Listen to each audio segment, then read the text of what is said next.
L'analyse financière, rien que le nom, ça peut faire un peu peur, hein. On s'imagine des tableaux de chiffres sans fin, des calculs hyper complexes, et pourtant, c'est l'un des outils les plus puissants pour savoir si une entreprise est sur la bonne voie ou pas. Allez, dans les prochaines minutes, on va décortiquer tout ça ensemble. On va rendre ce sujet hyper simple grâce à une analogie que l'on n'oublie jamais, celle du bilan de santé. Voilà la grande question. Une entreprise, au fond, c'est un peu comme une personne. Elle peut avoir l'air en pleine forme sur les réseaux, avec de superbes bureaux, des produits qui cartonnent, mais qu'est-ce qui se passe vraiment à l'intérieur?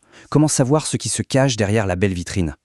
Eh bien, c'est justement là que notre analogie prend tout son sens. L'analyse financière, ce n'est rien d'autre qu'un check-up complet, un vrai bilan de santé pour l'entreprise. C'est l'outil qui nous permet de poser un diagnostic clair, net et précis sur sa condition réelle, bien au-delà des apparences. Alors c'est parti, enfilons notre blouse de médecin d'entreprise. Pour ce bilan de santé, on va suivre le protocole. D'abord, on va poser les bonnes questions, ensuite on examinera le dossier médical, et enfin, on fera les analyses pour établir un diagnostic fiable. Première étape de n'importe quelle consultation, les questions. Avant même de sortir le stéthoscope, un bon médecin, il écoute, il cherche à comprendre. En finance, c'est exactement la même chose. On commence par chercher à répondre à quelques questions absolument vitales. Et ces questions, les voici. D'abord, la rentabilité.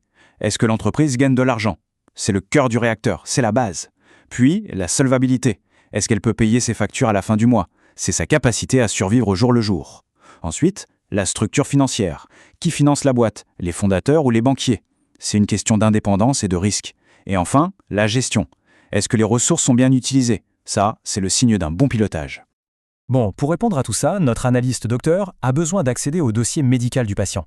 Et dans notre cas, ce fameux dossier, il est constitué des documents comptables de l'entreprise. C'est là-dedans qu'on va trouver toutes les infos cruciales. Le document numéro 1, c'est le bilan. Il faut vraiment le voir comme une photographie, un instantané de la santé financière de l'entreprise à une date bien précise. C'est un cliché qui nous dit « voilà aujourd'hui, à cette heure-ci, voilà ce que l'entreprise possède et voilà ce qu'elle doit ». Le principe du bilan est d'une simplicité redoutable. Tout repose sur un équilibre parfait, comme les deux plateaux d'une balance. D'un côté, il y a l'actif. C'est tout ce que l'entreprise possède, de ses machines à son argent en banque. De l'autre, le passif. C'est comment tout ça a été financé, soit par des dettes, soit par l'argent des propriétaires. Et les deux côtés doivent toujours être parfaitement égaux. À côté du bilan, on a deux autres documents essentiels. Si le bilan, c'est la photo, alors le compte de résultat, c'est le film de l'année. Il nous raconte ce qui s'est passé sur toute une période et nous dit, au final, si l'entreprise a fait des bénéfices ou des pertes. Quant aux annexes, c'est un peu comme les petites lignes en bas d'un contrat. Elles donnent des détails et des précisions qui sont indispensables pour bien tout comprendre. Ok, on a posé les bonnes questions, on a le dossier médical sous les yeux. Maintenant, comment on passe de toutes ces pages de chiffres à un vrai diagnostic? Eh bien, ce n'est pas de la magie, c'est une méthode rigoureuse en plusieurs étapes. Le processus est en fait assez logique. D'abord, on réorganise un peu les chiffres pour y voir plus clair. Comment l'entreprise investit, comment elle fonctionne, comment elle se finance. Ensuite, on vérifie si elle a assez de cash pour payer ses factures urgentes.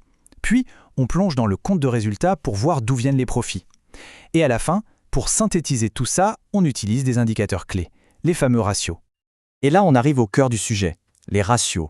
Faut pas que le mot fasse peur. Il ne faut pas les voir comme des formules de maths compliquées, mais vraiment comme les signes vitaux de l'entreprise.